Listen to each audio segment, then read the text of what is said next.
Judges chapter 1. After the death of Joshua, the Israelites inquired of the Lord, "Who will be the first to go up and fight for us against the Canaanites?" "Judah shall go up," answered the Lord. "Indeed, I have delivered the land into their hands." Then the men of Judah said to their brothers, the Simeonites, "Come up with us to our allotted territory, and let us fight against the Canaanites, and we likewise will go with you to your territory." So the Simeonites went with them.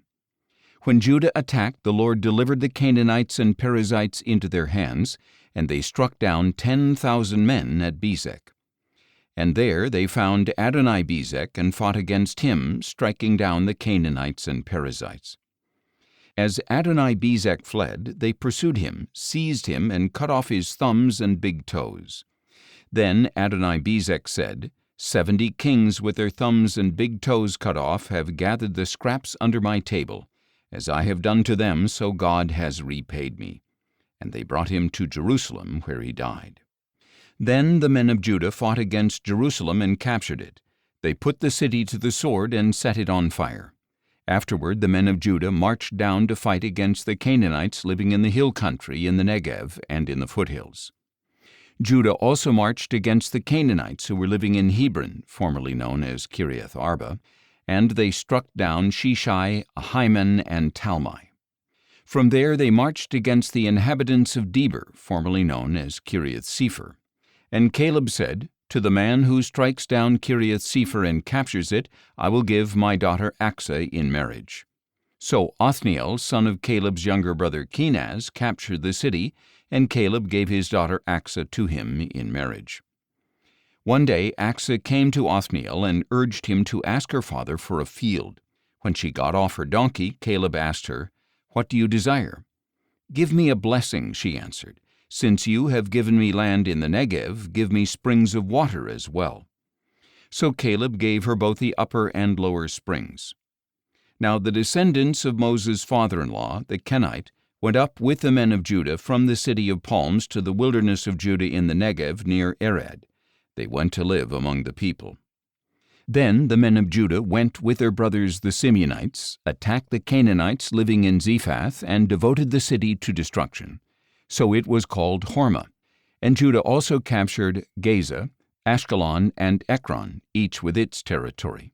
The Lord was with Judah, and they took possession of the hill country, but they could not drive out the inhabitants of the plains because they had chariots of iron. Just as Moses had promised, Judah gave Hebron to Caleb, who drove out the descendants of the 3 sons of Anak. The Benjamites, however, failed to drive out the Jebusites living in Jerusalem, so to this day the Jebusites live there among the Benjamites. The house of Joseph also attacked Bethel, and the Lord was with them.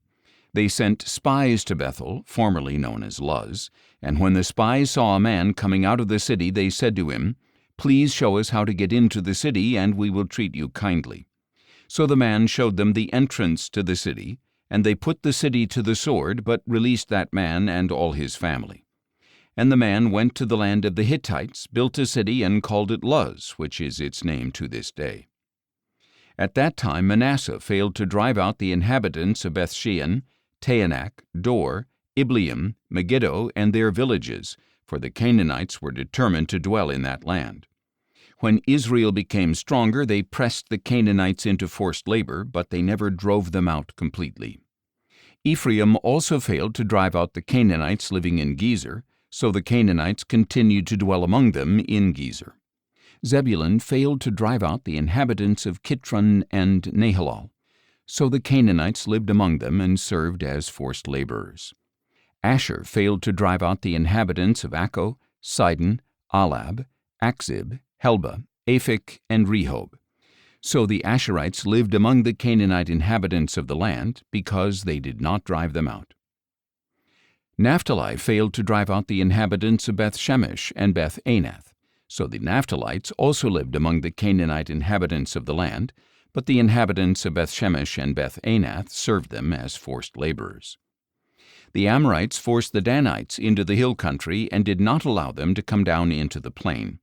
And the Amorites were determined to dwell in Mount Heres, Ajalon, and Shealbim. But when the house of Joseph grew in strength, they pressed the Amorites into forced labor. and the border of the Amorites extended from the ascent of Akrabim to Selah and beyond. Judges chapter 2.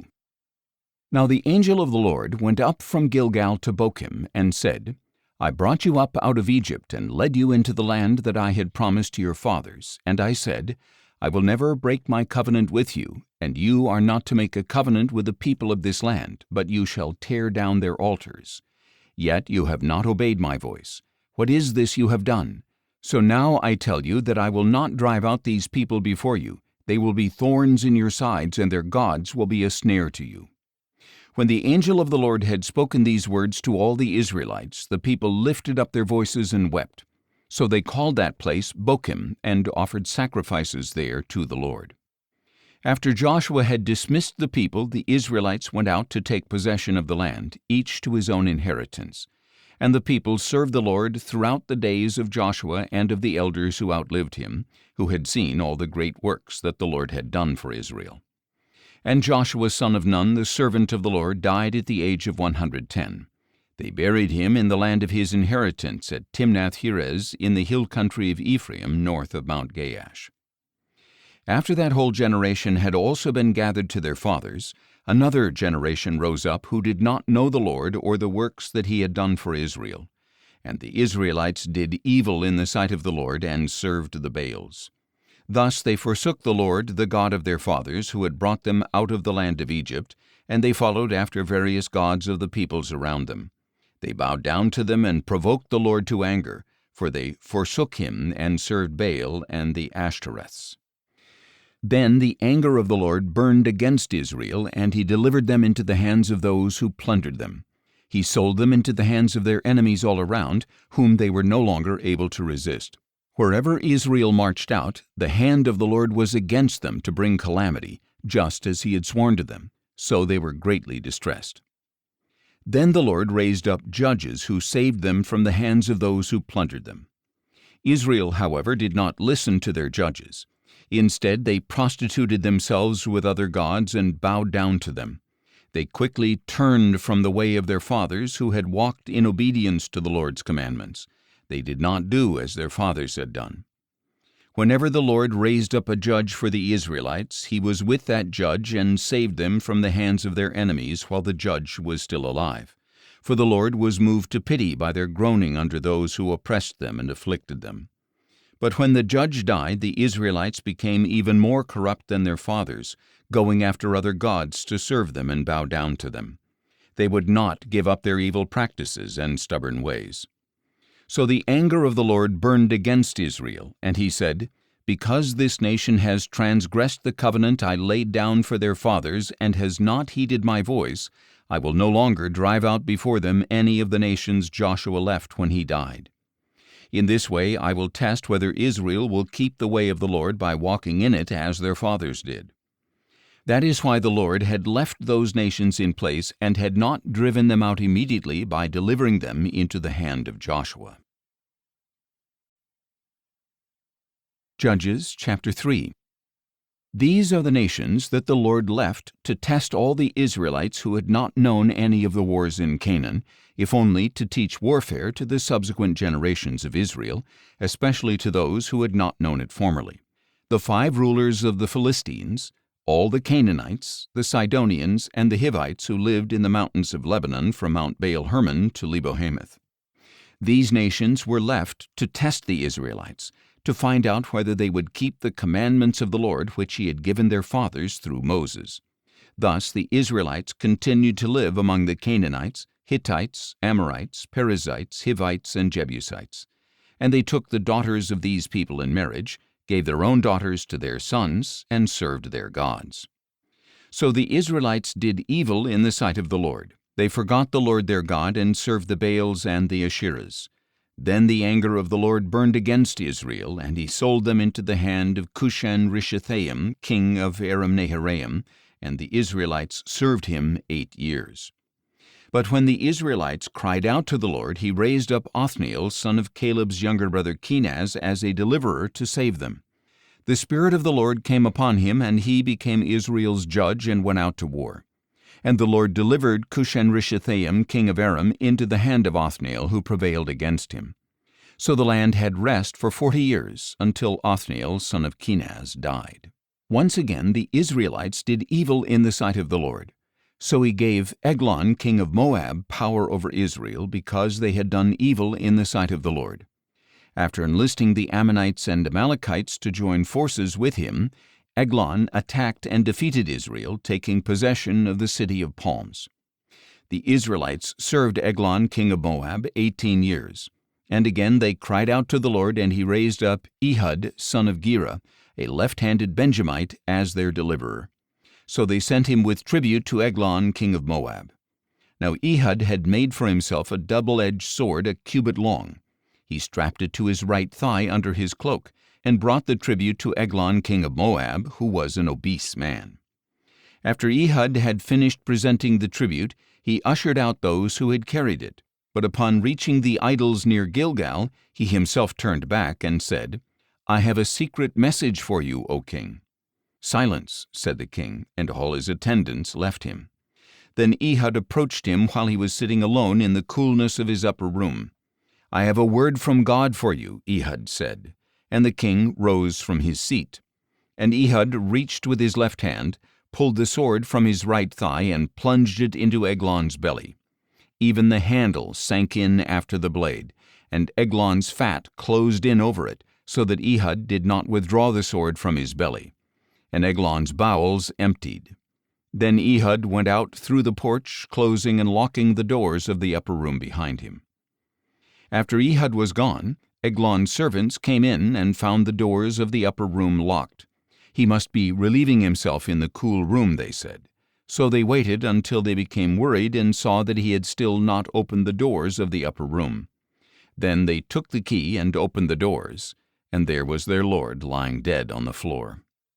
Ehud, however, had escaped while the servants waited.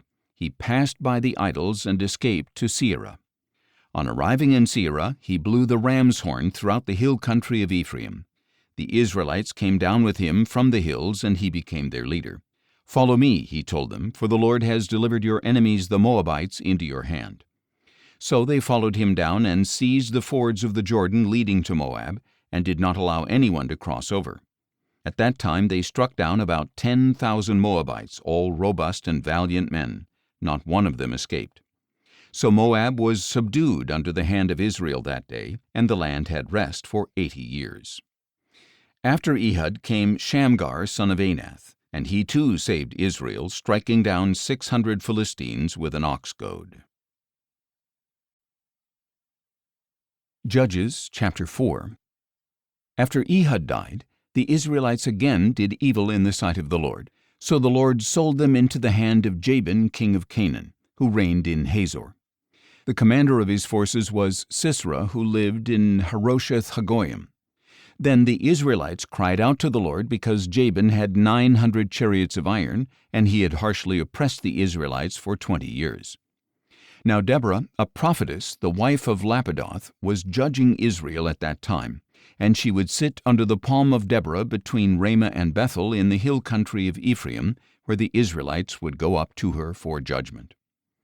She summoned Barak son of Abinoam from Kedesh in Naphtali, and said to him, "Surely the Lord, the God of Israel, is commanding you, go and march to Mount Tabor, taking with you 10,000 men of Naphtali and Zebulun. And I will draw out Sisera the commander of Jabin's army, his chariots and his troops to the river Kishon, and I will deliver them into your hand." Barak said to her, "If you will go with me, I will go, but if you will not go with me, I will not go." "I will certainly go with you," Deborah replied, "but the road you are taking will bring you no honor, because the Lord will be selling Sisera into the hand of a woman." So Deborah got up and went with Barak to Kedesh, where he summoned Zebulun and Naphtali. 10,000 men followed him, and Deborah also went with him. Now Heber the Kenite had moved away from the Kenites, the descendants of Hobab, the father-in-law of Moses, and had pitched his tent by the great tree of Zaanaim, which was near Kedesh. When Sisera was told that Barak son of Abinoam had gone up Mount Tabor, he summoned all 900 of his iron chariots and all the men with him from Harosheth Hagoyim to the river Kishon. Then Deborah said to Barak, Arise, for this is the day that the Lord has delivered Sisera into your hand. Has not the Lord gone before you?"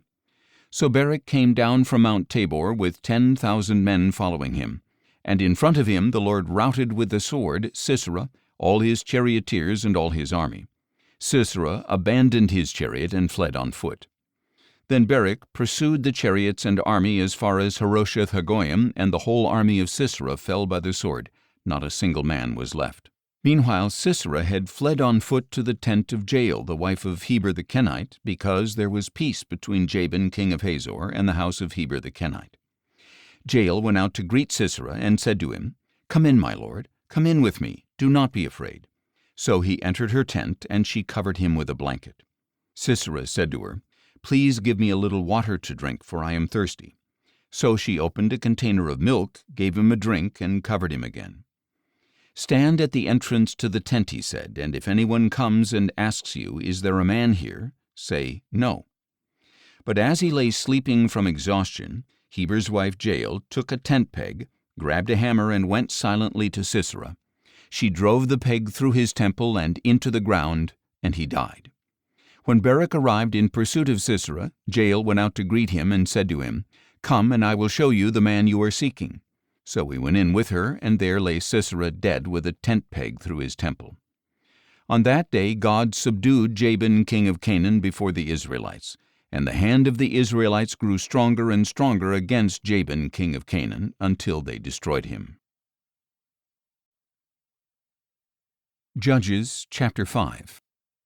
On that day Deborah and Barak, son of Abinoam, sang this song: "When the princes take the lead in Israel, when the people volunteer, bless the Lord. Listen, O kings, give ear, O princes, I will sing to the Lord. I will sing praise to the Lord, the God of Israel. O Lord, when you went out from Seir, when you marched from the land of Edom, the earth trembled, the heavens poured out rain, and the clouds poured down water. The mountains quaked before the Lord, the One of Sinai before the Lord, the God of Israel. In the days of Shamgar son of Anath, in the days of Jael, the highways were deserted, and the travelers took the byways. Life in the villages ceased, it ended in Israel, until I, Deborah, arose, a mother in Israel. When they chose new gods, then war came to their gates. Not a shield or spear was found among 40,000 in Israel. My heart is with the princes of Israel, with the volunteers among the people. Bless the Lord. You who ride white donkeys, who sit on saddle blankets, and you who travel the road, ponder the voices of the singers at the watering places. There they shall recount the righteous acts of the Lord, the righteous deeds of his villagers in Israel.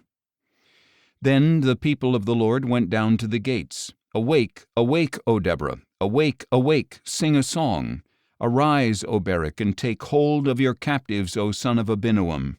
Then the survivors came down to the nobles. The people of the Lord came down to me against the mighty. Some came from Ephraim with their roots in Amalek. Benjamin came with your people after you. The commanders came down from Machir, the bearers of the marshal's staff from Zebulun. The princes of Issachar were with Deborah, and Issachar was with Barak, rushing into the valley at his heels. In the clans of Reuben there was great indecision. Why did you sit among the sheepfolds to hear the whistling for the flocks? In the clans of Reuben there was great indecision. Gilead remained beyond the Jordan. Dan, why did you linger by the ships? Asher stayed at the coast and remained in his harbors.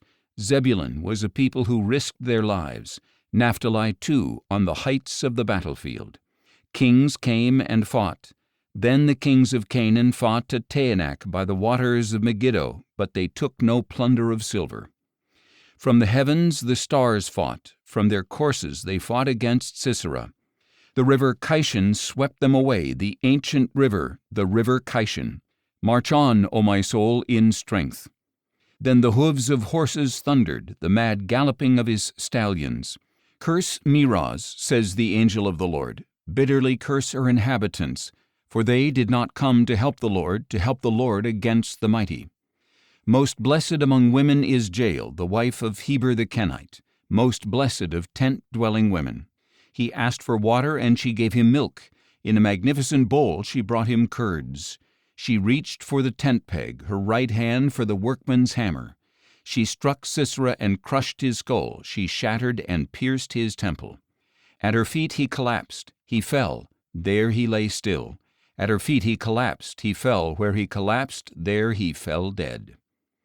Sisera's mother looked through the window. She peered through the lattice and lamented, "Why is his chariot so long in coming? What has delayed the clatter of his chariots?"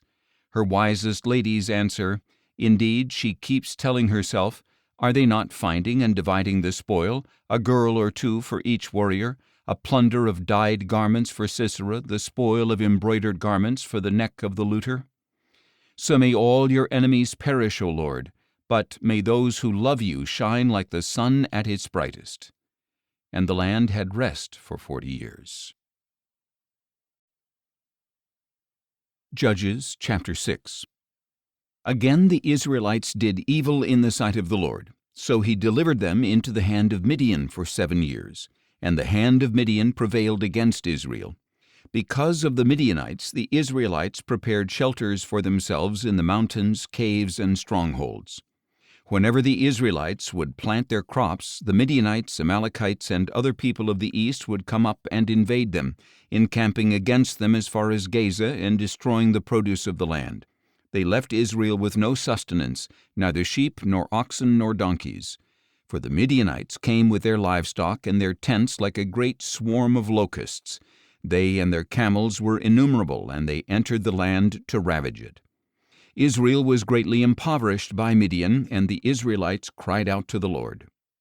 Now when the Israelites cried out to the Lord because of Midian, he sent them a prophet who told them, "This is what the Lord, the God of Israel, says. I brought you up out of Egypt, out of the house of slavery. I delivered you out of the hands of Egypt and all your oppressors. I drove them out before you and gave you their land. And I said to you, I am the Lord your God. You must not fear the gods of the Amorites in whose land you dwell. But you did not obey me." Then the angel of the Lord came and sat down under the oak in Ophrah that belonged to Joash the Abiezrite, where his son Gideon was threshing wheat in a winepress to hide it from the Midianites. And the angel of the Lord appeared to Gideon and said, "The Lord is with you, O mighty man of valor." "Please, my lord," Gideon replied, "if the Lord is with us, why has all this happened to us? And where are all his wonders of which our fathers told us, saying, Has not the Lord brought us up out of Egypt? But now the Lord has forsaken us and delivered us into the hand of Midian." The Lord turned to him and said, "Go in the strength you have and save Israel from the hand of Midian. Am I not sending you?" "Please, my lord," Gideon replied, "how can I save Israel? Indeed, my clan is the weakest in Manasseh, and I am the youngest in my father's house." "Surely I will be with you," the Lord replied, "and you will strike down all the Midianites as one man." Gideon answered, "If I have found favor in your sight, give me a sign that it is you speaking with me. Please do not depart from this place until I return to you. Let me bring my offering and set it before you." And the Lord said, "I will stay until you return." So Gideon went in and prepared a young goat and unleavened bread and an ephah of flour. He placed the meat in a basket and the broth in a pot and brought them out to present to him under the oak. And the angel of God said to him, "Take the meat and the unleavened bread, lay them on this rock, and pour out the broth." And Gideon did so. Then the angel of the Lord extended the tip of the staff that was in his hand and touched the meat and the unleavened bread. And fire flared from the rock and consumed the meat and the unleavened bread. Then the angel of the Lord vanished from his sight. When Gideon realized that it was the angel of the Lord, he said, "Oh no, Lord God, I have seen the angel of the Lord face to face." But the Lord said to him, "Peace be with you. Do not be afraid, for you will not die." So Gideon built an altar to the Lord there and called it, "The Lord is Peace." To this day it stands in Ophrah of the Abiezrites.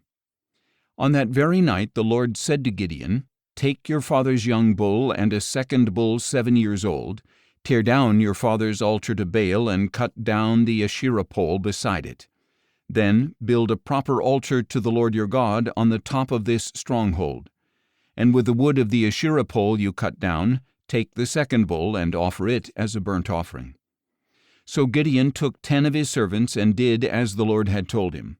But because he was too afraid of his father's household and the men of the city, he did it by night rather than in the daytime.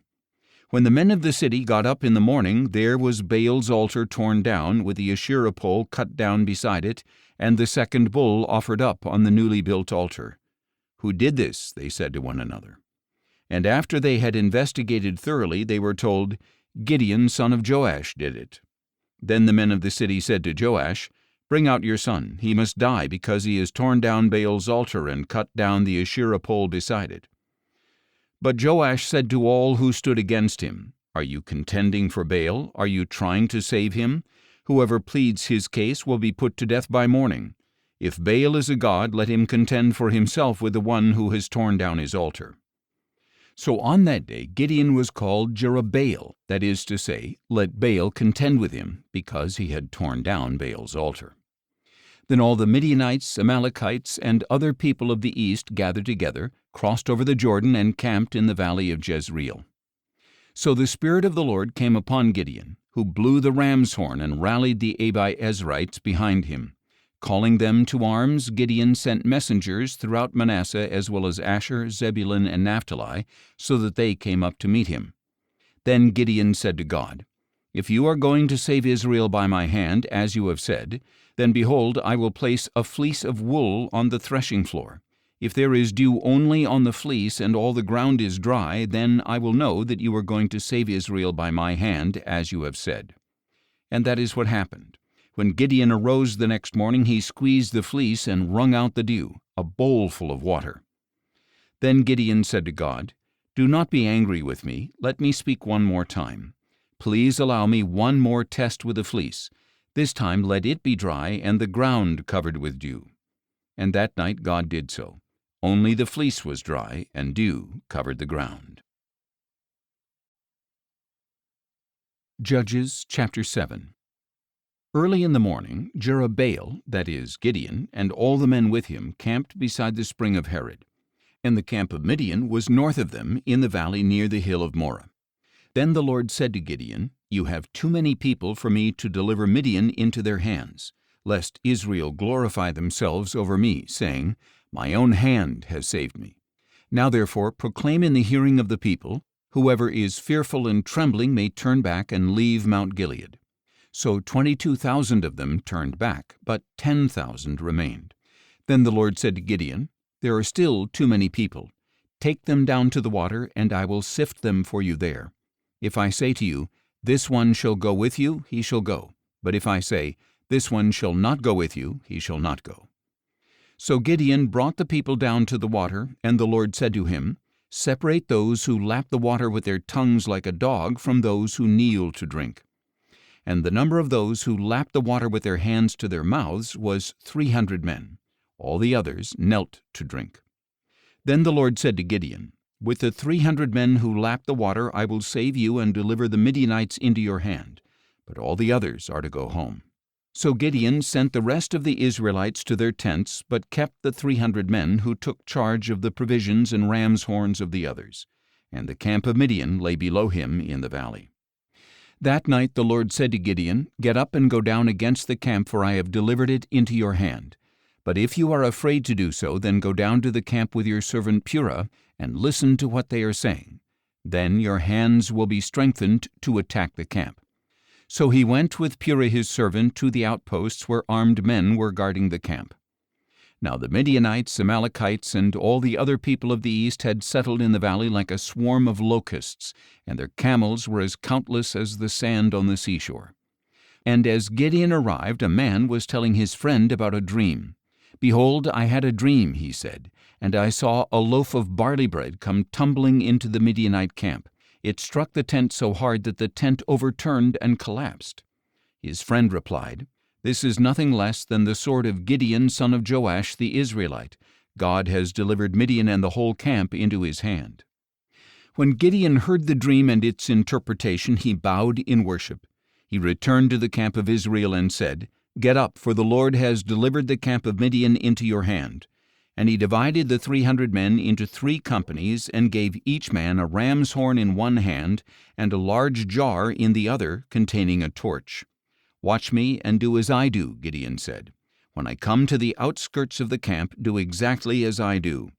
When I and all who are with me blow our horns, then you are also to blow your horns from all around the camp, and shout, 'For the Lord and for Gideon.'" Gideon and the 100 men with him reached the outskirts of the camp at the beginning of the middle watch, just after the changing of the guard. They blew their horns and broke the jars that were in their hands. The 3 companies blew their horns and shattered their jars.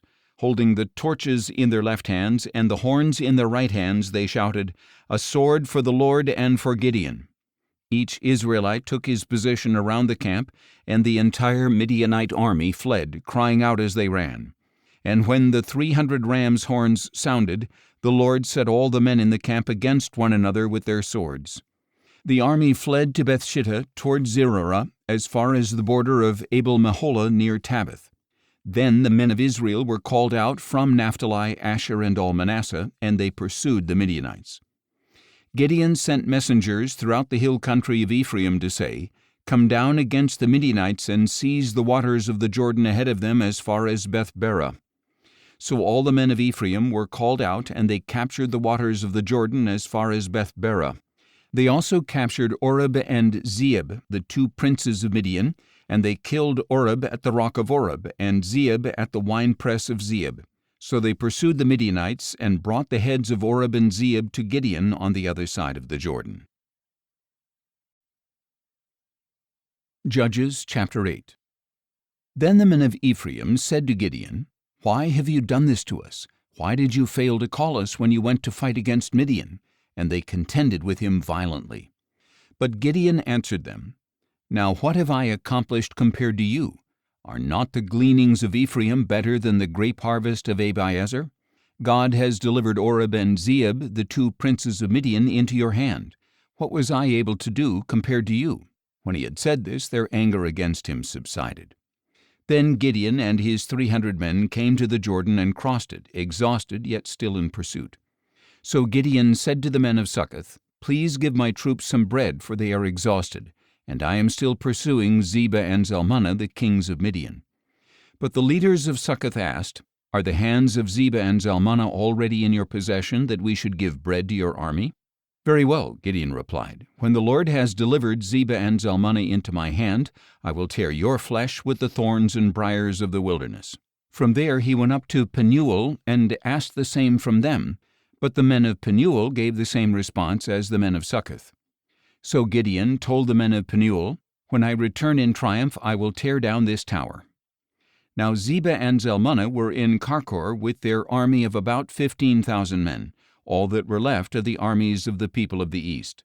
120,000 swordsmen had already fallen. And Gideon went up by way of the caravan route east of Nobah and Jogbehah, and he attacked their army, taking them by surprise. When Zebah and Zalmunna fled, Gideon pursued and captured these 2 kings of Midian, routing their entire army. After this, Gideon, son of Joash, returned from the battle along the ascent of Heres. There he captured a young man of Succoth and interrogated him. The young man wrote down for him the names of the 77 leaders and elders of Succoth. And Gideon went to the men of Succoth and said, "Here are Zebah and Zalmunna, about whom you taunted me, saying, 'Are the hands of Zebah and Zalmunna already in your possession, that we should give bread to your weary men?' Then he took the elders of the city, and using the thorns and briars of the wilderness, he disciplined the men of Succoth. He also pulled down the tower of Penuel and killed the men of the city." Next Gideon asked Zebah and Zalmunna, "What kind of men did you kill at Tabor?" "Men like you," they answered, "each one resembling the son of a king." "They were my brothers," Gideon replied, "the sons of my mother. As surely as the Lord lives, if you had let them live, I would not kill you." So he said to Jether his firstborn, "Get up and kill them." But the young man did not draw his sword. He was fearful because he was still a youth. Then Zebah and Zalmunna said, "Get up and kill us yourself, for as the man is, so is his strength." So Gideon got up and killed Zebah and Zalmunna, and he took the crescent ornaments from the necks of their camels. Then the Israelites said to Gideon, "Rule over us, you and your son and grandson, for you have saved us from the hand of Midian." But Gideon replied, "I will not rule over you, nor will my son. The Lord shall rule over you." Then he added, "Let me make a request of you, that each of you give me an earring from his plunder." For the enemies had gold earrings because they were Ishmaelites. "We will give them gladly," they replied. So they spread out a garment, and each man threw an earring from his plunder onto it. The weight of the gold earrings he had requested was 1,700 shekels. In addition to the crescent ornaments, the pendants, the purple garments of the kings of Midian, and the chains from the necks of their camels. From all this Gideon made an ephod, which he placed in Ophrah, his hometown. But soon all Israel prostituted themselves by worshipping it there, and it became a snare to Gideon and his household. In this way Midian was subdued before the Israelites and did not raise its head again. So the land had rest for 40 years in the days of Gideon, and he, Jerubbaal, son of Joash, returned home and settled down. Gideon had 70 sons of his own, since he had many wives. His concubine who dwelt in Shechem also bore him a son, and he named him Abimelech. Later Gideon, son of Joash, died at a ripe old age and was buried in the tomb of his father Joash in Ophrah of the Abiezerites. And as soon as Gideon was dead, the Israelites turned and prostituted themselves with the Baals, and they set up Baal-berith as their god. The Israelites failed to remember the Lord their God, who had delivered them from the hands of all their enemies on every side. They did not show kindness to the house of Jerubbaal, that is Gideon, for all the good things he had done for Israel. Judges chapter 9. Now Abimelech, son of Jerubbaal, went to his mother's brothers at Shechem, and said to them and to all the clan of his mother, "Please ask all the leaders of Shechem, is it better for you that 70 men, all the sons of Jerubbaal, rule over you, or just one man? Remember that I am your own flesh and blood."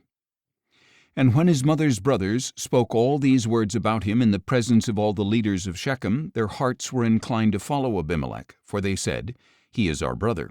So they gave him 70 shekels of silver from the temple of Baal-berith, with which Abimelech hired some worthless and reckless men to follow him. He went to his father's house in Ophrah, and on one stone murdered his 70 brothers, the sons of Jerubbaal. But Jotham, the youngest son of Jerubbaal, survived, because he hid himself. Then all the leaders of Shechem and Beth-millo gathered beside the oak at the pillar in Shechem, and proceeded to make Abimelech their king. When this was reported to Jotham, he climbed to the top of Mount Gerizim, raised his voice, and cried out, "Listen to me, O leaders of Shechem, and may God listen to you. One day the trees set out to anoint a king for themselves. They said to the olive tree, 'Reign over us.' But the olive tree replied, 'Should I stop giving my oil that honors both God and man to hold sway over the trees?' Then the trees said to the fig tree, 'Come and reign over us.' But the fig tree replied, 'Should I stop giving my sweetness and my good fruit to hold sway over the trees?' Then the trees said to the grapevine, 'Come and reign over us.' But the grapevine replied, 'Should I stop giving my wine that cheers both God and man to hold sway over the trees?' Finally all the trees said to the thorn bush, 'Come and reign over us.' But the thorn bush replied, 'If you really are anointing me as king over you, come and find refuge in my shade. But if not, may fire come out of the thorn bush and consume the cedars of Lebanon.' Now if you have acted faithfully and honestly in making Abimelech king, if you have done well by Jerubbaal and his family, and if you have done to him as he deserves, for my father fought for you and risked his life to deliver you from the hand of Midian, but you have risen up against my father's house this day and killed his 70 sons on a single stone, and you have made Abimelech, the son of his maidservant, king over the leaders of Shechem, because he is your brother, if you have acted faithfully and honestly toward Jerubbaal and his house this day, then may you rejoice in Abimelech and he in you. But if not, may fire come from Abimelech and consume the leaders of Shechem and Beth-millo, and may fire come from the leaders of Shechem and Beth-millo and consume Abimelech." Then Jotham ran away, escaping to Beer, and he lived there for fear of his brother Abimelech. After Abimelech had reigned over Israel for 3 years, God sent a spirit of animosity between Abimelech and the leaders of Shechem, and caused them to treat Abimelech deceitfully, in order that the crime against the 70 sons of Jerubbaal might come to justice and their blood be avenged on their brother Abimelech and on the leaders of Shechem who had helped him murder his brothers. The leaders of Shechem set up an ambush against Abimelech on the hilltops, and they robbed all who passed by them on the road. So this was reported to Abimelech. Meanwhile, Gaal, son of Ebed, came with his brothers and crossed into Shechem, and the leaders of Shechem put their confidence in him. And after they had gone out into the fields, gathered grapes from their vineyards, and trodden them, they held a festival and went into the house of their God, and as they ate and drank, they cursed Abimelech. Then Gaal, son of Ebed, said, Who is Abimelech, and who is Shechem, that we should serve him? Is he not the son of Jerubbaal, and is not Zebul his officer? You are to serve the men of Hamor, the father of Shechem. Why should we serve Abimelech? If only this people were under my authority, I would remove Abimelech. I would say to him, Muster your army and come out. When Zebul the governor of the city heard the words of Gaal, son of Ebed, he burned with anger. So he covertly sent messengers to Abimelech to say, Look, Gaal, son of Ebed, and his brothers have come to Shechem and are stirring up the city against you. Now then, tonight you and the people with you are to come and lie in wait in the fields. And in the morning at sunrise get up and advance against the city. When Gaal and his men come out against you, do to them whatever you are able. So Abimelech and all his troops set out by night and lay in wait against Shechem in 4 companies. Now Gaal, son of Ebed, went out and stood at the entrance of the city gate just as Abimelech and his men came out from their hiding places.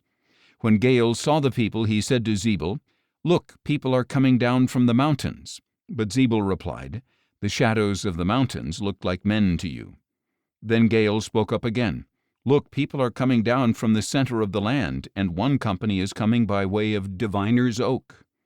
Where is your gloating now? Zebul replied. You said, Who is Abimelech that we should serve him?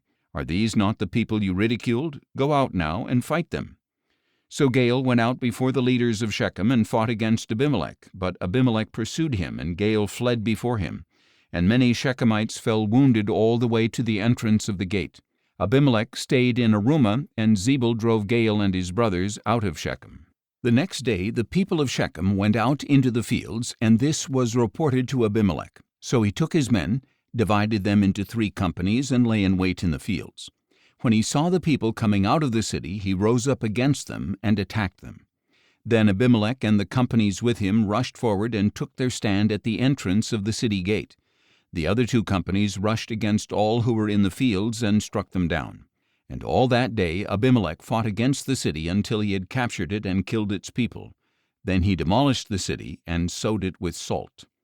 On hearing of this, all the leaders in the tower of Shechem entered the inner chamber of the temple of El-Berith. And when Abimelech was told that all the leaders in the tower of Shechem were gathered there, he and all his men went up to Mount Zalmon. Abimelech took his axe in his hand and cut a branch from the trees, which he lifted to his shoulder, saying to his men, Hurry and do what you have seen me do. So each man also cut his own branch and followed Abimelech.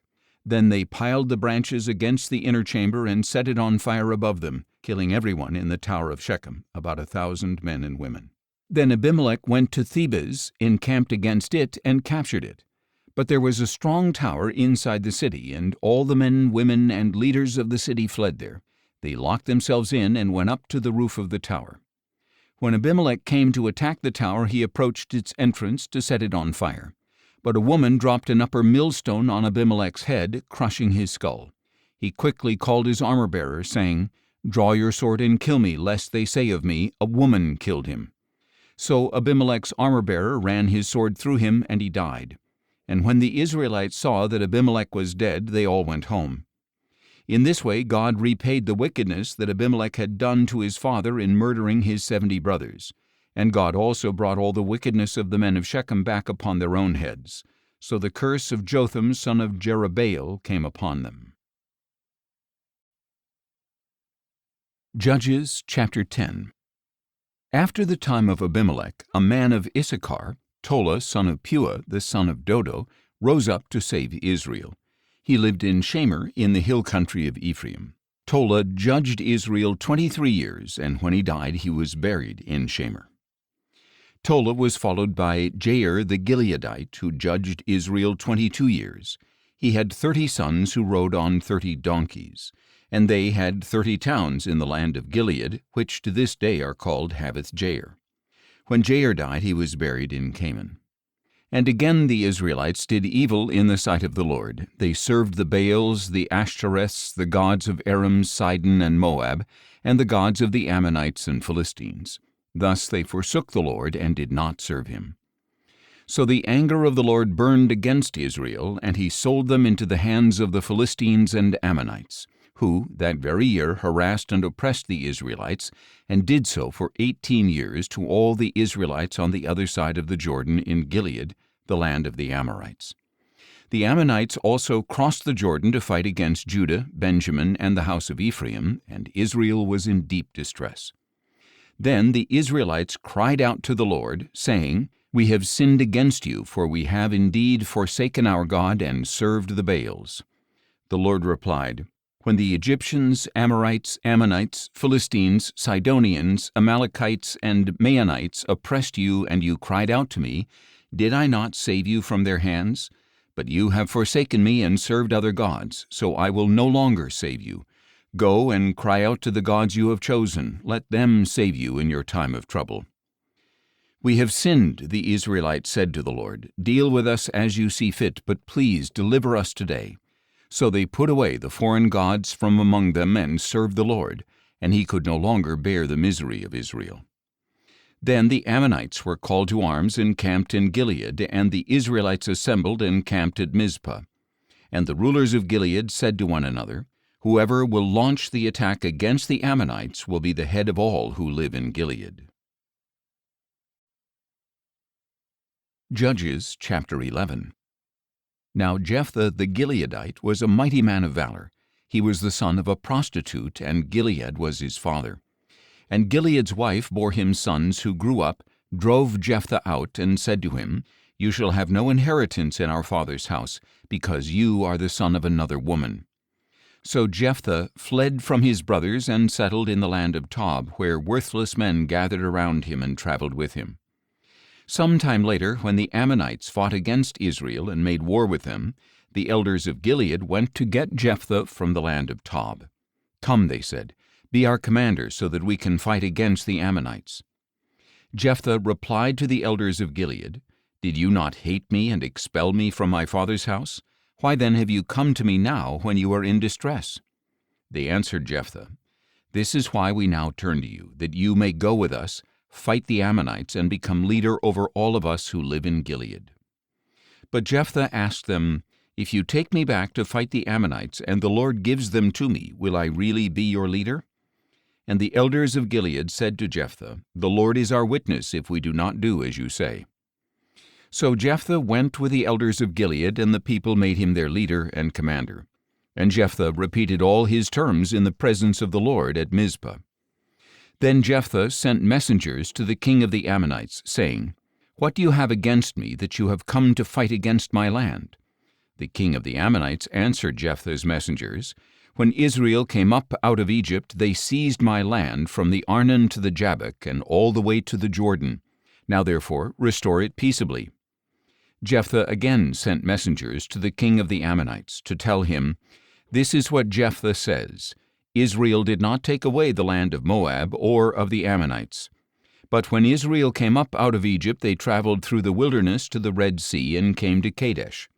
Then Israel sent messengers to the king of Edom, saying, 'Please let us pass through your land.' But the king of Edom would not listen. They also sent messengers to the king of Moab, but he would not consent. So Israel stayed in Kadesh. Then Israel traveled through the wilderness and bypassed the lands of Edom and Moab. They came to the east side of the land of Moab and camped on the other side of the Arnon. But they did not enter the territory of Moab, since the Arnon was its border. And Israel sent messengers to Sihon, king of the Amorites, who ruled in Heshbon, and said to him, 'Please let us pass through your land into our own place.' But Sihon would not trust Israel to pass through his territory.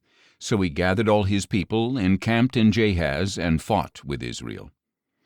Then the Lord, the God of Israel, delivered Sihon and all his people into the hand of Israel, who defeated them. So Israel took possession of all the land of the Amorites who inhabited that country, seizing all the land from the Arnon to the Jabbok and from the wilderness to the Jordan. Now since the Lord, the God of Israel, has driven out the Amorites from before his people Israel, should you now possess it? Do you not possess whatever your god Chemosh grants you? So also we possess whatever the Lord our God has granted us. Are you now so much better than Balak son of Zippor, king of Moab? Did he ever contend with Israel or fight against them? For 300 years Israel has lived in Heshbon, Aroer, and their villages, as well as all the cities along the banks of the Arnon. Why did you not take them back during that time? I have not sinned against you, but you have done me wrong by waging war against me. May the Lord, the judge, decide today between the Israelites and the Ammonites.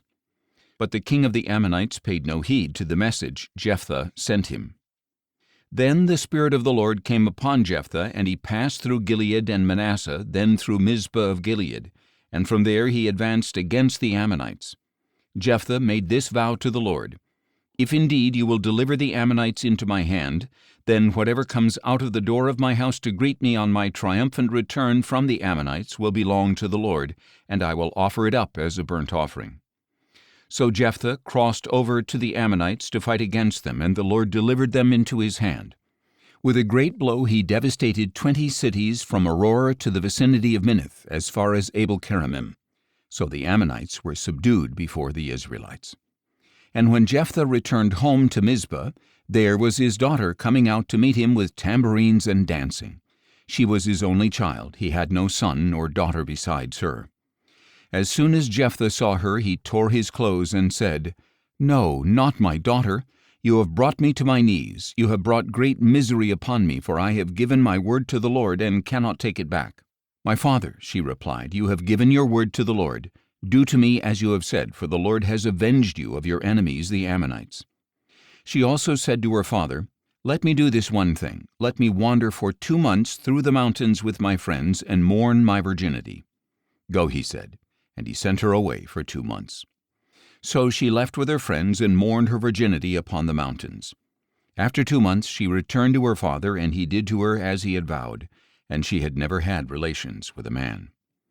So it has become a custom in Israel that each year the young women of Israel go out for 4 days to lament the daughter of Jephthah the Gileadite. Judges chapter 12. Then the men of Ephraim assembled and crossed the Jordan to Zaphon. They said to Jephthah, Why have you crossed over to fight the Ammonites without calling us to go with you? We will burn your house down with you inside. But Jephthah replied, My people and I had a serious conflict with the Ammonites, and when I called, you did not save me out of their hands. When I saw that you would not save me, I risked my life and crossed over to the Ammonites, and the Lord delivered them into my hand. Why then have you come today to fight against me? Jephthah then gathered all the men of Gilead and fought against Ephraim. And the men of Gilead struck them down, because the Ephraimites had said, You Gileadites are fugitives in Ephraim, living in the territories of Ephraim and Manasseh. The Gileadites captured the fords of the Jordan leading to Ephraim, and whenever a fugitive from Ephraim would say, Let me cross over, the Gileadites would ask him, Are you an Ephraimite? If he answered no, they told him, Please say Shibboleth. If he said Sibboleth because he could not pronounce it correctly, they seized him and killed him at the fords of the Jordan. So at that time 42,000 Ephraimites were killed. Jephthah judged Israel 6 years, and when he died he was buried in one of the cities of Gilead. After Jephthah, Ibzan of Bethlehem judged Israel. He had 30 sons as well as 30 daughters whom he gave in marriage to men outside his clan, and for his sons he brought back 30 wives from elsewhere. Ibzan judged Israel 7 years. Then Ibzan died, and he was buried in Bethlehem. After Ibzan, Elon the Zebulunite judged Israel 10 years. Then Elon the Zebulunite died, and he was buried in Ajalon in the land of Zebulun. After Elon, Abdon son of Hillel from Pirathon judged Israel. He had 40 sons and 30 grandsons who rode on 70 donkeys, and he judged Israel 8 years. Then Abdon son of Hillel from Pirathon died, and he was buried at Pirathon in Ephraim, in the hill country of the Amalekites. Judges chapter 13. Again the Israelites did evil in the sight of the Lord, so he delivered them into the hand of the Philistines for 40 years. Now there was a man from Zorah named Manoah, from the clan of the Danites, whose wife was barren and had no children. The angel of the Lord appeared to the woman and said to her, "It is true that you are barren and have no children, but you will conceive and give birth to a son. Now please be careful not to drink wine or strong drink, and not to eat anything unclean. For behold, you will conceive and give birth to a son, and no razor shall come over his head, because the boy will be a Nazirite to God from the womb, and he will begin the deliverance of Israel from the hand of the Philistines." So the woman went and told her husband, "A man of God came to me. His appearance was like the angel of God, exceedingly awesome. I did not ask him where he came from, and he did not tell me his name. But he said to me, 'Behold, you will conceive and give birth to a son. Now therefore do not drink wine or strong drink, and do not eat anything unclean, because the boy will be a Nazirite to God from the womb until the day of his death.' Then Manoah prayed to the Lord, 'Please, O Lord, let the man of God you sent us come to us again to teach us how to raise the boy who is to be born.' And God listened to the voice of Manoah, and the angel of God returned to the woman as she was sitting in the field, but her husband Manoah was not with her. The woman ran quickly to tell her husband, 'Behold, the man who came to me the other day has reappeared.' So Manoah got up and followed his wife. When he came to the man, he asked, 'Are you the man who spoke to my wife?' 'I am,' he said. Then Manoah asked, 'When your words come to pass, what will be the boy's rule of life and mission?' So the angel of the Lord answered Manoah, 'Your wife is to do everything I told her. She must not eat anything that comes from the vine, nor drink any wine or strong drink, nor eat anything unclean. She must do everything I have commanded her.' 'Please stay here,' Manoah said to the angel of the Lord, 'and we will prepare a young goat for you.' And the angel of the Lord replied, 'Even if I stay, I will not eat your food, but if you prepare a burnt offering, offer it to the Lord.' For Manoah did not know that it was the angel of the Lord. Then Manoah said to the angel of the Lord, 'What is your name, so that we may honor you when your word comes to pass?' 'Why do you ask my name?' said the angel of the Lord, 'since it is beyond comprehension.' Then Manoah took a young goat and a grain offering and offered them on a rock to the Lord. And as Manoah and his wife looked on, the Lord did a marvelous thing. When the flame went up from the altar to the sky, the angel of the Lord ascended in the flame. When Manoah and his wife saw this, they fell face down to the ground. And when the angel of the Lord did not appear again to Manoah and his wife, Manoah realized that it had been the angel of the Lord. 'We are going to die,' he said to his wife, 'for we have seen God.' But his wife replied, 'If the Lord had intended to kill us, he would not have accepted the burnt offering and the grain offering from our hands, nor would he have shown us all these things or spoken to us this way.' So the woman gave birth to a son and named him Samson.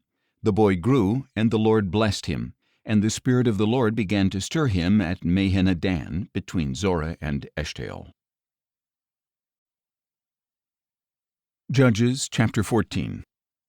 One day Samson went down to Timnah, where he saw a young Philistine woman. So he returned and told his father and mother, 'I have seen a daughter of the Philistines in Timnah. Now get her for me as a wife.' But his father and mother replied, 'Can't you find a young woman among your relatives or among any of our people? Must you go to the uncircumcised Philistines to get a wife?' But Samson told his father, 'Get her for me, for she is pleasing to my eyes.' Now his father and mother did not know this was from the Lord, who was seeking an occasion to move against the Philistines, for at that time the Philistines were ruling over Israel. Then Samson went down to Timnah with his father and mother and came to the vineyards of Timnah. Suddenly a young lion came roaring at him, and the Spirit of the Lord came powerfully upon him, and he tore the lion apart with his bare hands as one would tear a young goat. But he did not tell his father or mother what he had done. Then Samson continued on his way down and spoke to the woman because she was pleasing to his eyes. When Samson returned later to take her, he left the road to see the lion's carcass, and in it was a swarm of bees along with their honey. So he scooped some honey into his hands and ate it as he went along. And when he returned to his father and mother, he gave some to them, and they ate it, but he did not tell them that he had taken the honey from the lion's carcass. Then his father went to visit the woman, and Samson prepared a feast there, as was customary for the bridegroom. And when the Philistines saw him, they selected 30 men to accompany him. "Let me tell you a riddle," Samson said to them. "If you can solve it for me within the 7 days of the feast, I will give you 30 linen garments and 30 sets of clothes. But if you cannot solve it, you must give me 30 linen garments and 30 sets of clothes." "Tell us your riddle," they replied. "Let us hear it." So he said to them, "Out of the eater came something to eat, and out of the strong came something sweet." For 3 days they were unable to explain the riddle. So on the 4th day they said to Samson's wife, "Entice your husband to explain the riddle to us, or we will burn you and your father's household to death. Did you invite us here to rob us?" Then Samson's wife came to him weeping and said, "You hate me. You do not really love me. You have posed to my people a riddle, but have not explained it to me." "Look," he said, "I have not even explained it to my father or mother, so why should I explain it to you?" She wept the whole 7 days of the feast, and finally on the 7th day, because she had pressed him so much, he told her the answer, and in turn she explained the riddle to her people. Before sunset on the 7th day, the men of the city said to Samson, "What is sweeter than honey, and what is stronger than a lion?" So he said to them, "If you had not plowed with my heifer, you would not have solved my riddle." Then the Spirit of the Lord came mightily upon him, and he went down to Ashkelon, killed 30 of their men, took their apparel, and gave their clothes to those who had solved the riddle. And burning with anger, Samson returned to his father's house, and his wife was given to one of the men who had accompanied him. Judges chapter 15. Later on, at the time of the wheat harvest, Samson took a young goat and went to visit his wife. "I want to go to my wife in her room," he said, but her father would not let him enter. "I was sure that you thoroughly hated her," said her father, "so I gave her to one of the men who accompanied you. Is not her younger sister more beautiful than she? Please take her instead." Samson said to them, "This time I will be blameless in doing harm to the Philistines." Then Samson went out and caught 300 foxes, and he took torches, turned the fox's tail to tail, and fastened a torch between each pair of tails. Then he lit the torches and released the foxes into the standing grain of the Philistines, burning up the piles of grain and the standing grain, as well as the vineyards and olive groves. "Who did this?" the Philistines demanded. "It was Samson, the son-in-law of the Timnite," they were told, for his wife was given to his companion. So the Philistines went up and burned her and her father to death. And Samson told them, "Because you have done this, I will not rest until I have taken vengeance upon you." And he struck them ruthlessly with a great slaughter, and then went down and stayed in the cave at the rock of Etam. Then the Philistines went up, camped in Judah, and deployed themselves near the town of Lehi. "Why have you attacked us?" said the men of Judah. The Philistines replied, "We have come to arrest Samson and pay him back for what he has done to us." In response, 3,000 men of Judah went to the cave at the rock of Etam, and they asked Samson, "Do you not realize that the Philistines rule over us? What have you done to us?" "I have done to them what they did to me," he replied. But they said to him, "We have come down to arrest you and hand you over to the Philistines." Samson replied, "Swear to me that you will not kill me yourselves." "No," they answered, "we will not kill you, but we will tie you up securely and hand you over to them." So they bound him with 2 new ropes and led him up from the rock. When Samson arrived in Lehi, the Philistines came out shouting against him, and the Spirit of the Lord came mightily upon him. The ropes on his arms became like burnt flax, and the bonds broke loose from his hands. He found the fresh jawbone of a donkey, reached out his hand and took it, and struck down 1,000 men. Then Samson said, "With the jawbone of a donkey I have piled them into heaps, with the jawbone of a donkey I have slain 1,000 men." And when Samson had finished speaking, he cast the jawbone from his hand, and he named that place Ramath-Lehi. And being very thirsty, Samson cried out to the Lord, "You have accomplished this great deliverance through your servant. Must I now die of thirst and fall into the hands of the uncircumcised?" So God opened up the hollow place in Lehi, and water came out of it.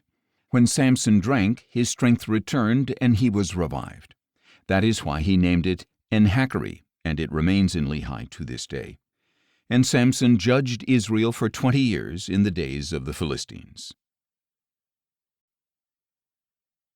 Judges chapter 16. One day Samson went to Gaza, where he saw a prostitute, and went in to spend the night with her. When the Gazites heard that Samson was there, they surrounded that place and lay in wait for him all night at the city gate. They were quiet throughout the night, saying, "Let us wait until dawn, then we will kill him." But Samson lay there only until midnight, when he got up, took hold of the doors of the city gate and both gateposts, and pulled them out, bar and all. Then he put them on his shoulders and took them to the top of the mountain overlooking Hebron. Some time later, Samson fell in love with a woman in the valley of Sorek whose name was Delilah. The lords of the Philistines went to her and said, "Entice him and find out the source of his great strength and how we can overpower him to tie him up and subdue him. Then each of us will give you 1,100 shekels of silver." So Delilah said to Samson, "Please tell me the source of your great strength and how you can be tied up and subdued." Samson told her, "If they tie me up with 7 fresh bowstrings that have not been dried, I will become as weak as any other man." So the lords of the Philistines brought her 7 fresh bowstrings that had not been dried, and she tied him up with them. While the men were hidden in her room, she called out, "Samson, the Philistines are here." But he snapped the bowstrings like a strand of yarn seared by a flame, so the source of his strength remained unknown. Then Delilah said to Samson, "You have mocked me and lied to me. Now please tell me how you can be tied up." He replied, "If they tie me up with new ropes that have never been used, I will become as weak as any other man." So Delilah took new ropes, tied him up with them, and called out, "Samson, the Philistines are here." But while the men were hidden in her room, he snapped the ropes off his arms like they were threads. Then Delilah said to Samson, "You have mocked me and lied to me all along. Tell me how you can be tied up." He told her, "If you weave the 7 braids of my head into the web of a loom and tighten it with a pin, I will become as weak as any other man." So while he slept, Delilah took the 7 braids of his hair and wove them into the web. Then she tightened it with a pin and called to him, "Samson, the Philistines are here." But he awoke from his sleep and pulled out the pin with the loom and the web. "How can you say, 'I love you,'" she asked, "when your heart is not with me? This is the 3rd time you have mocked me and failed to reveal to me the source of your great strength." Finally, after she had pressed him daily with her words and pleaded until he was sick to death, Samson told her all that was in his heart. "My hair has never been cut because I have been a Nazirite to God from my mother's womb. If I am shaved, my strength will leave me, and I will become as weak as any other man." When Delilah realized that he had revealed to her all that was in his heart, she sent this message to the lords of the Philistines, "Come up once more, for he has revealed to me all that is in his heart." Then the lords of the Philistines came to her, bringing the money in their hands. And having lulled him to sleep on her lap, she called a man to shave off the 7 braids of his head. In this way she began to subdue him, and his strength left him. Then she called out, "Samson, the Philistines are here." When Samson awoke from his sleep, he thought, "I will escape as I did before and shake myself free." But he did not know that the Lord had departed from him. Then the Philistines seized him, gouged out his eyes, and brought him down to Gaza, where he was bound with bronze shackles and forced to grind grain in the prison. However, the hair of his head began to grow back after it had been shaved. Now the lords of the Philistines gathered together to offer a great sacrifice to their god Dagon. They rejoiced and said, "Our God has delivered Samson our enemy into our hands." And when the people saw him, they praised their God, saying, "Our God has delivered into our hands our enemy who destroyed our land and multiplied our dead." And while their hearts were merry, they said, "Call for Samson to entertain us." So they called Samson out of the prison to entertain them, and they stationed him between the pillars. Samson said to the servant who held his hand, "Lead me where I can feel the pillars supporting the temple, so I can lean against them." Now the temple was full of men and women. All the lords of the Philistines were there, and about 3,000 men and women were on the roof watching Samson entertain them. Then Samson called out to the Lord, "O Lord God, please remember me. Strengthen me, O God, just once more, so that with one vengeful blow I may pay back the Philistines for my 2 eyes." And Samson reached out for the 2 central pillars supporting the temple. Bracing himself against them with his right hand on one pillar and his left hand on the other, Samson said, "Let me die with the Philistines." Then he pushed with all his might, and the temple fell on the lords and all the people in it. So in his death he killed more than he had killed in his life. Then Samson's brothers and his father's family came down, carried him back, and buried him between Zorah and Eshtaol in the tomb of his father Manoah, and he had judged Israel 20 years. Judges chapter 17. Now a man named Micah from the hill country of Ephraim said to his mother, "The 1,100 shekels of silver that were taken from you, and about which I heard you utter a curse, I have the silver here with me. I took it." Then his mother said, "Blessed be my son by the Lord." And when he had returned the 1,100 shekels of silver to his mother, she said, "I wholly dedicate the silver to the Lord for my son's benefit, to make a graven image and a molten idol. Therefore I will now return it to you." So he returned the silver to his mother, and she took 200 shekels of silver and gave them to a silversmith, who made them into a graven image and a molten idol. And they were placed in the house of Micah. Now this man Micah had a shrine, and he made an ephod and some household idols, and ordained one of his sons as his priest. In those days there was no king in Israel. Everyone did what was right in his own eyes. And there was a young Levite from Bethlehem in Judah who had been residing within the clan of Judah. This man left the city of Bethlehem in Judah to settle where he could find a place, and as he traveled he came to Micah's house in the hill country of Ephraim. "Where are you from?" Micah asked him. "I am a Levite from Bethlehem in Judah," he replied, "and I am on my way to settle wherever I can find a place."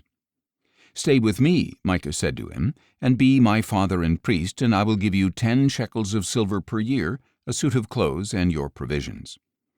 So the Levite went in and agreed to stay with him, and the young man became like a son to Micah. Micah ordained the Levite, and the young man became his priest and lived in his house. Then Micah said, "Now I know that the Lord will be good to me, because a Levite has become my priest." Judges chapter 18. In those days there was no king in Israel, and the tribe of the Danites was looking for territory to occupy. For up to that time they had not come into an inheritance among the tribes of Israel. So the Danites sent out 5 men from their clans, men of valor from Zorah and Eshtaol, to spy out the land and explore it. "Go and explore the land," they told them. The men entered the hill country of Ephraim and came to the house of Micah, where they spent the night. And while they were near Micah's house, they recognized the voice of the young Levite. So they went over and asked him, "Who brought you here? What are you doing in this place? Why are you here?" "Micah has done this and that for me," he replied, "and he has hired me to be his priest." Then they said to him, "Please inquire of God to determine whether we will have a successful journey." And the priest told them, "Go in peace, the Lord is watching over your journey." So the 5 men departed and came to Laish, where they saw that the people were living securely, like the Sidonians, tranquil and unsuspecting. There was nothing lacking in the land, and no oppressive ruler. And they were far away from the Sidonians and had no alliance with anyone. When the men returned to Zorah and Eshtaol, their brothers asked them, "What did you find?" They answered, "Come on, let us go up against them, for we have seen the land, and it is very good." "Why would you fail to act? Do not hesitate to go there and take possession of the land. When you enter, you will come to an unsuspecting people and a spacious land, for God has delivered it into your hand. It is a place where nothing on earth is lacking." So 600 Danites departed from Zorah and Eshtaol, armed with weapons of war. They went up and camped at Kiriath-Jearim in Judah. That is why the place west of Kiriath-Jearim is called Mahaneh-dan to this day. And from there they traveled to the hill country of Ephraim and came to Micah's house. Then the 5 men who had gone to spy out the land of Laish said to their brothers, "Did you know that one of these houses has an ephod, household gods, a graven image, and a molten idol? Now think about what you should do." So they turned aside there and went to the home of the young Levite, the house of Micah, and greeted him. The 600 Danites stood at the entrance of the gate, armed with their weapons of war. And the 5 men who had gone to spy out the land went inside and took the graven image, the ephod, the household idols, and the molten idol, while the priest stood at the entrance of the gate with the 600 armed men. When they entered Micah's house and took the graven image, the ephod, the household idols, and the molten idol, the priest said to them, "What are you doing?" "Be quiet," they told him. "Put your hand over your mouth and come with us and be a father and a priest to us. Is it better for you to be a priest for the house of one person or a priest for a tribe and family in Israel?" So the priest was glad and took the ephod, the household idols, and the graven image and went with the people. Putting their small children, their livestock, and their possessions in front of them, they turned and departed. After they were some distance from Micah's house, the men in the houses near Micah's house mobilized and overtook the Danites. When they called out after them, the Danites turned to face them and said to Micah, "What is the matter with you that you have called out such a company?" He replied, "You took the gods I had made and my priest and went away. What else do I have? How can you say to me, 'What is the matter with you?'" The Danites said to him, "Do not raise your voice against us, or angry men will attack you, and you and your family will lose your lives." So the Danites went on their way, and Micah turned to go back home because he saw that they were too strong for him. After they had taken Micah's idols and his priests, they went to Laish, to a tranquil and unsuspecting people, and they struck them with their swords and burned down the city. There was no one to deliver them because the city was far from Sidon and had no alliance with anyone. It was in a valley near Beth Rehob. And the Danites rebuilt the city and lived there. They named it Dan, after their forefather Dan, who was born to Israel, though the city was formerly named Laish. The Danites set up idols for themselves, and Jonathan, son of Gershom, the son of Moses, and his sons were priests for the tribe of Dan until the day of the captivity of the land. So they set up for themselves Micah's graven image, and it was there the whole time the house of God was in Shiloh. Judges chapter 19. Now in those days, when there was no king in Israel, a Levite who lived in the remote hill country of Ephraim took for himself a concubine from Bethlehem in Judah. But she was unfaithful to him and left him to return to her father's house in Bethlehem in Judah. After she had been there 4 months, her husband got up and went after her to speak kindly to her and bring her back, taking his servant and a pair of donkeys. So the girl brought him into her father's house, and when her father saw him, he gladly welcomed him. His father-in-law, the girl's father, persuaded him to stay, so he remained with him 3 days, eating, drinking, and lodging there. On the 4th day they got up early in the morning and prepared to depart, but the girl's father said to his son-in-law, "Refresh your heart with a morsel of bread, and then you can go." So they sat down, and the 2 of them ate and drank together. Then the girl's father said to the man, "Please agree to stay overnight, and let your heart be merry." The man got up to depart, but his father-in-law persuaded him, so he stayed there that night. On the 5th day he got up early in the morning to depart, but the girl's father said, "Please refresh your heart." So they waited until late afternoon, and the 2 of them ate. When the man got up to depart with his concubine and his servant, his father-in-law, the girl's father, said to him, "Look, the day is drawing to a close. Please spend the night. See, the day is almost over. Spend the night here, that your heart may be merry. Then you can get up early tomorrow for your journey home." But the man was unwilling to spend the night. He got up and departed and arrived opposite Jebus, that is, Jerusalem, with his 2 saddle donkeys and his concubine. When they were near Jebus and the day was almost gone, the servant said to his master, "Please let us stop at this Jebusite city and spend the night here." But his master replied, "We will not turn aside to the city of foreigners, where there are no Israelites. We will go on to Gibeah." He continued, "Come, let us try to reach one of these towns to spend the night in Gibeah or Ramah." So they continued on their journey, and the sun set as they neared Gibeah in Benjamin. They stopped to go in and lodge in Gibeah. The Levite went in and sat down in the city square, but no one would take them into his home for the night. That evening an old man from the hill country of Ephraim, who was residing in Gibeah, the men of that place were Benjamites, came in from his work in the field. When he looked up and saw the traveler in the city square, the old man asked, "Where are you going, and where have you come from?" The Levite replied, "We are traveling from Bethlehem in Judah to the remote hill country of Ephraim, where I am from. I went to Bethlehem in Judah, and now I am going to the house of the Lord. But no one has taken me into his home, even though there is both straw and feed for our donkeys, and bread and wine for me and the maidservant and young man with me. There is nothing that we, your servants, lack." "Peace to you," said the old man. "Let me supply everything you need. Only do not spend the night in the square." So he brought him to his house and fed his donkeys, and they washed their feet and ate and drank. While they were enjoying themselves, suddenly the wicked men of the city surrounded the house. Pounding on the door, they said to the old man who owned the house, "Bring out the man who came to your house so we can have relations with him." The owner of the house went out and said to them, "No, my brothers, do not do this wicked thing. After all, this man is a guest in my house. Do not commit this outrage. Look, let me bring out my virgin daughter and the man's concubine, and you can use them and do with them as you wish, but do not do such a vile thing to this man." But the men would not listen to him. So the Levite took his concubine and sent her outside to them, and they raped her and abused her throughout the night. And at dawn they let her go. Early that morning the woman went back to the house where her master was staying, collapsed at the doorway, and lay there until it was light.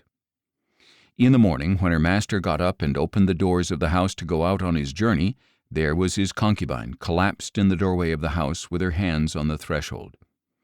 "Get up," he told her, "let us go." But there was no response. So the man put her on his donkey and set out for home. When he reached his house, he picked up a knife, took hold of his concubine, cut her limb by limb into 12 pieces, and sent her throughout the territory of Israel. And everyone who saw it said, "Nothing like this has been seen or done from the day the Israelites came out of the land of Egypt until this day. Think it over, take counsel, and speak up." Judges chapter 20. Then all the Israelites from Dan to Beersheba and from the land of Gilead came out, and the congregation assembled as one man before the Lord at Mizpah. The leaders of all the people and all the tribes of Israel presented themselves in the assembly of God's people, 400,000 men on foot, armed with swords. Meanwhile the Benjamites heard that the Israelites had gone up to Mizpah. And the Israelites asked, "Tell us, how did this wicked thing happen?" So the Levite, the husband of the murdered woman, answered, "I and my concubine came to Gibeah in Benjamin to spend the night. And during the night the men of Gibeah rose up against me and surrounded the house. They intended to kill me, but they abused my concubine, and she died. Then I took my concubine, cut her into pieces, and sent her throughout the land of Israel's inheritance, because they had committed a lewd and disgraceful act in Israel. Behold, all you Israelites, give your advice and verdict here and now." Then all the people stood as one man and said, "Not one of us will return to his tent or to his house. Now this is what we will do to Gibeah. We will go against it as the lot dictates.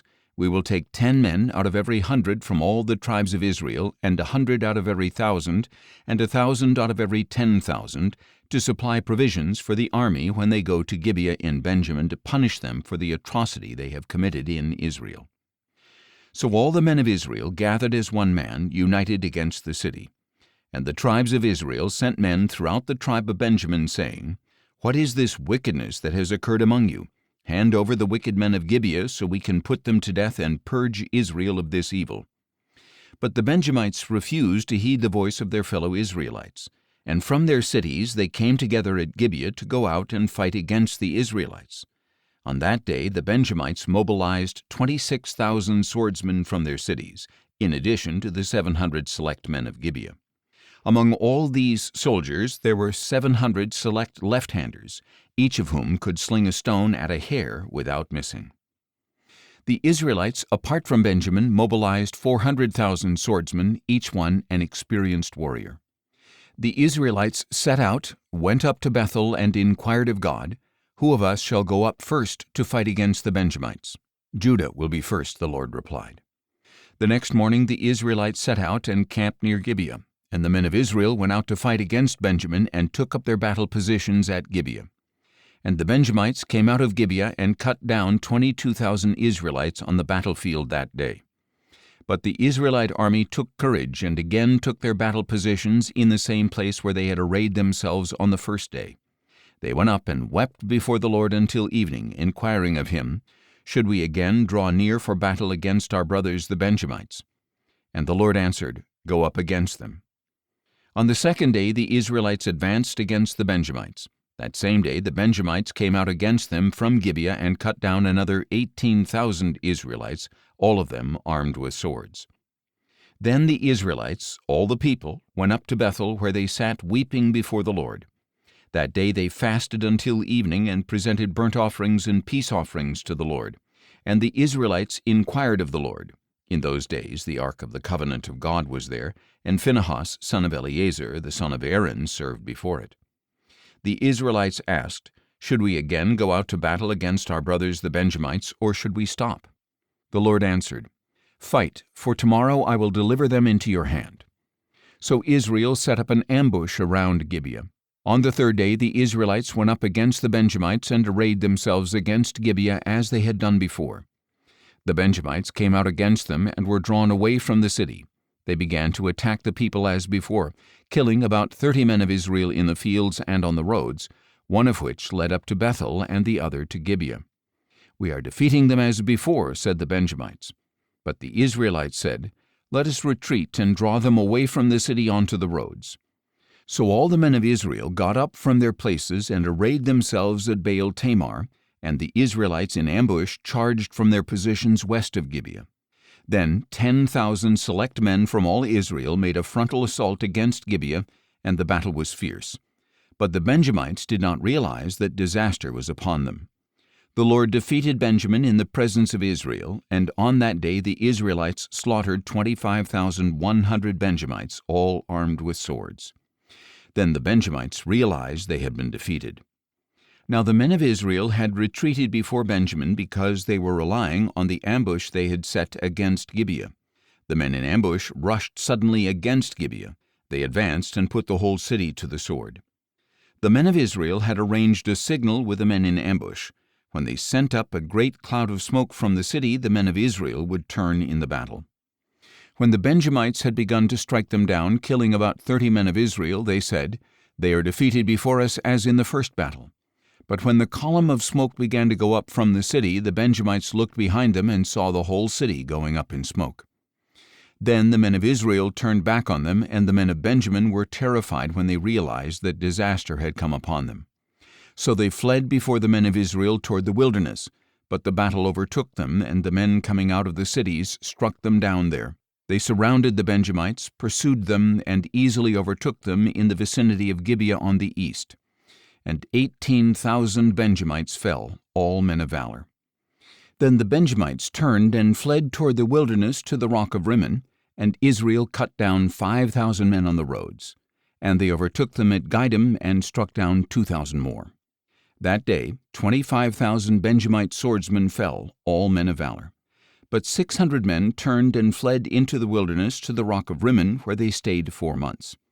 And the men of Israel turned back against the other Benjamites and put to the sword all the cities, including the animals and everything else they found, and they burned down all the cities in their path. Judges chapter 21. Now the men of Israel had sworn an oath at Mizpah, saying, "Not one of us will give his daughter in marriage to a Benjamite." So the people came to Bethel and sat there before God until evening, lifting up their voices and weeping bitterly. "Why, O Lord, God of Israel," they cried out, "has this happened in Israel? Today in Israel 1 tribe is missing."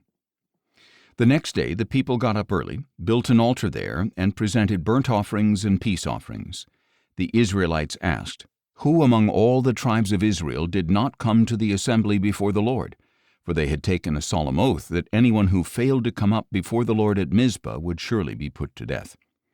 And the Israelites grieved for their brothers, the Benjamites, and said, "Today a tribe is cut off from Israel. What should we do about wives for the survivors, since we have sworn by the Lord not to give them our daughters in marriage?" So they asked, "Which one of the tribes of Israel failed to come up before the Lord at Mizpah?" And in fact, no one from Jabesh-Gilead had come to the camp for the assembly. For when the people were counted, none of the residents of Jabesh-Gilead were there. So the congregation sent 12,000 of their most valiant men and commanded them, "Go and put to the sword those living in Jabesh-Gilead, including women and children. This is what you are to do. Devote to destruction every male as well as every female who has had relations with a man. So they found among the inhabitants of Jabesh-Gilead 400 young women who had not had relations with a man, and they brought them to the camp at Shiloh in the land of Canaan. Then the whole congregation sent a message of peace to the Benjamites who were at the rock of Rimmon. And at that time the Benjamites returned and were given the women who were spared from Jabesh-Gilead. But there were not enough women for all of them. The people grieved for Benjamin because the Lord had made a void in the tribes of Israel. Then the elders of the congregation said, "What should we do about wives for those who remain, since the women of Benjamin have been destroyed?" They added, "There must be heirs for the survivors of Benjamin, so that a tribe of Israel will not be wiped out. But we cannot give them our daughters as wives." For the Israelites had sworn, "Cursed is he who gives a wife to a Benjamite." "But look," they said, "there is a yearly feast to the Lord in Shiloh, which is north of Bethel, east of the road that goes up from Bethel to Shechem, and south of Lebonah." So they commanded the Benjamites, "Go hide in the vineyards and watch. When you see the daughters of Shiloh come out to perform their dances, each of you is to come out of the vineyards, catch for himself a wife from the daughters of Shiloh, and go to the land of Benjamin. When their fathers or brothers come to us to complain, we will tell them, 'Do us a favor by helping them, since we did not get wives for each of them in the war. Since you did not actually give them your daughters, you have no guilt.'" The Benjamites did as instructed and carried away the number of women they needed from the dancers they caught. They went back to their own inheritance, rebuilt their cities, and settled in them. And at that time each of the Israelites returned from there to his own tribe and clan, each to his own inheritance. In those days there was no king in Israel. Everyone did what was right in his own eyes.